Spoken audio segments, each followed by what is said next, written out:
Well, I grew up in a volleyball family, and my father was one of the real pioneers of the game in this country. And he started the men's volleyball program at Ball State University, and Ball State and UCLA were the first two men's programs in the United States. And he was also a professor of physical education. So I grew up around all these teachers and coaches.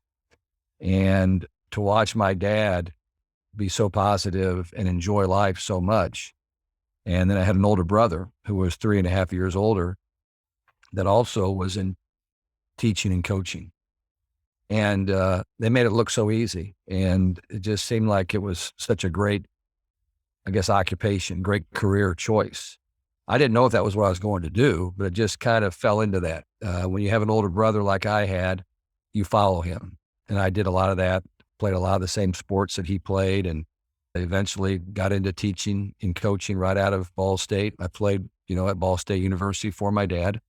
And when I graduated there, I began teaching physical education at the elementary and middle school level and coaching. But I really didn't think a lot about it. I was around so many great coaches and so many tremendous teachers that it just seemed like the thing for me to do.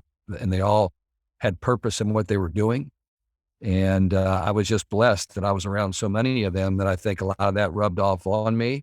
And then I was able to go out and, have some success early that led to more success down the road. But originally I wasn't a professional coach. I was a teacher.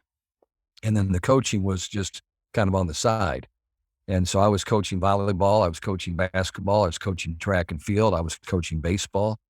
I was coaching softball. So I was doing a lot of different things while I was teaching in my early years. But my goal, I guess my dream, was always to coach Division I volleyball. I felt like that was the dream job.